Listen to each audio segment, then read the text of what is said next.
Part I, The Wyrm in Mythos First Breath by Zoran, the Dragon Zoran's Opening Rumble. Humans, with your parchment scrolls and ink-stained fingers, you craft myths to fill the void of not knowing. You call them tales, legends, stories. I call them breakfast conversation. My kind lives these truths scaled and coiled across your histories. The Wyrm is no mere symbol. It is the first breath of all that is and ever will be. Now listen closely, for even a dragon's patience burns thin. The Wyrm's origin, creation across Culturesphera, the first dawn. Before the first spark, there was the great Wyrm, a force so primal. Its coils encircled not merely the void, but the very possibility of existence. Every culture caught a glimpse of its undulating form, and though their tongues shaped different names, their reverence was universal. Let us trace the glimmering scales of this myth through time and space. 1. Vedic Ananta, India. The Wyrm appears as Ananta Shisha, the infinite serpent whose name itself declares its essence, Ananta, endless, Shisha, remainder. Ananta reclines in the cosmic ocean, an endless expanse of potential, cradling Vishnu, the preserver, as he dreams creation into existence. Each breath of Vishnu births or reabsorbs a universe, making the act of creation an eternal rhythm. Zoran's thought, breathing out a universe? Admirable. But balancing one on your back for eternity? That, my friends, is core strength. The next time you're tempted to complain about your workload, remember Ananta. The coiled infinity of Ananta mirrors not only the cyclic nature of time creation, preservation, dissolution, but also the eternal pursuit of balance between chaos and order, an aspect central to the Wyrm's essence. 2. Norse Jörmungandr, Scandinavia. In the icy, rugged lands of Scandinavia, the Wyrm takes the form of Jörmungandr, the Midgard serpent.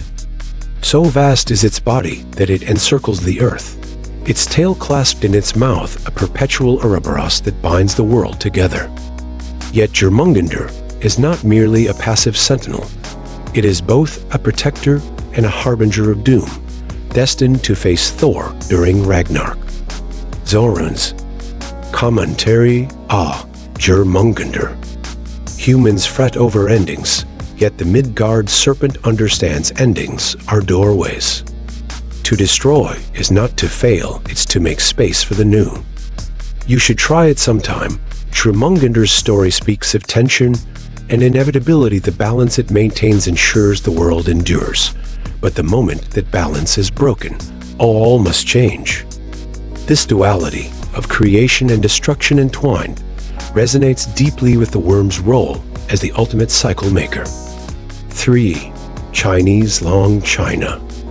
In the East, the Wyrm becomes the Long, a celestial dragon who glides between heaven and earth with grace and wisdom.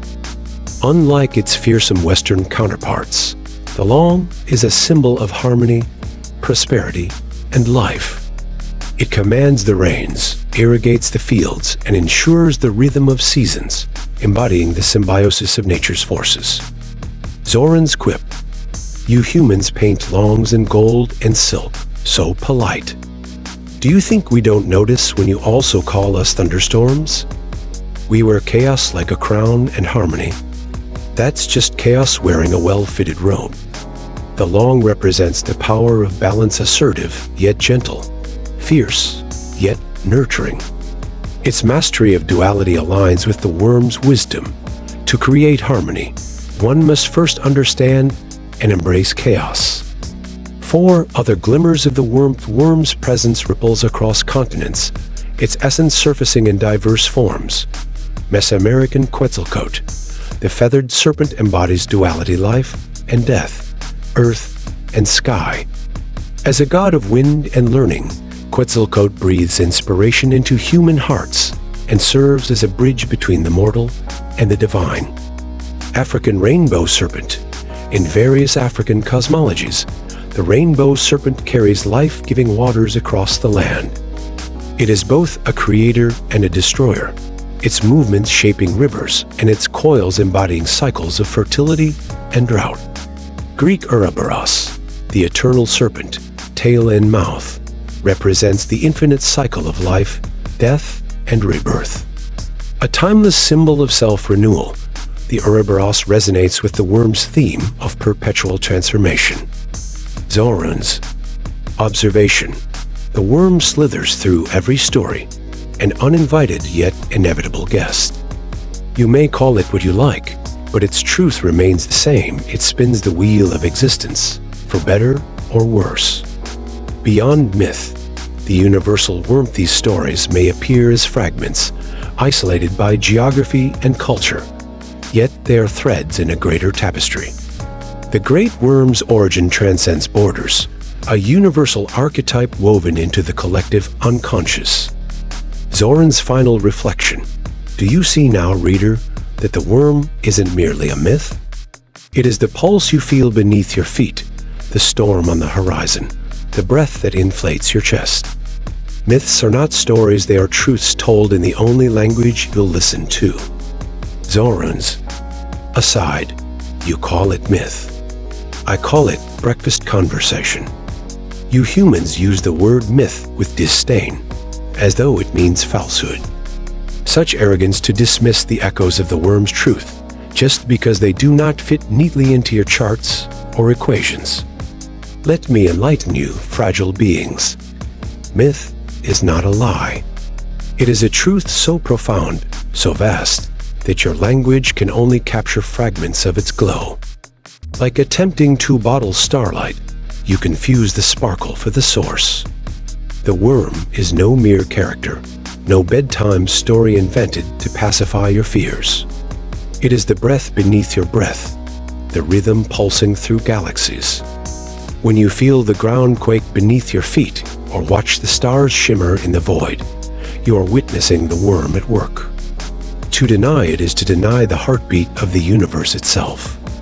Zoran leaned closer, his scales gleaming like constellations. Let me clarify, for I sense confusion lurking in your mind like a troll under a bridge. Your myths are merely the trail of ash left behind when a dragon roars. Dragons do not deal in trivialities. We roar truths so vast, they burn through the constraints of comprehension. Do you truly think that tales of serpents swallowing their tails, of gods slumbering on cosmic coils, are accidents? No, my friend. These are not stories. They are the imprints left by the worm's passing. You call these imprints myths. I call them breakfast conversation. When I speak to the stars and the mountains, we do not recount trivia. We discuss the underpinnings of existence, the cycles of creation and destruction, the whispers of beginnings and endings hidden in the folds of time. Myth, as you call it, is what remains after these cosmic truths collide with human imagination. Zoran straightened, exhaling a plume of golden flame. You are a curious species forever trying to divide and categorize. You mark one truth as science and another as myth, as though the worm cares about your labels. But understand this, the worm dances in both realms. Your so-called science may measure its steps, but it cannot fathom the rhythm. Your myths may describe its scales, but they cannot grasp its soul. And yet, you dismiss myths as mere fabrication. What you fail to realize is that myth is the scaffolding upon which your understanding stands. Without it, your science collapses, for science itself begins as wonder, as the spark of imagination, and imagination is born in the shadow of the worm. Zoran's final word on myth. Myths are not falsehoods. They are truths disguised as stories, hidden because your minds cannot bear their raw brilliance. They are the language of fire, the echoes of dragons, the whispers of existence itself. The next time you scoff at a myth, pause. Look to the mountains, feel the earth beneath your feet, and ask yourself, what is more real, your denial, or the bones of the worm holding your world together?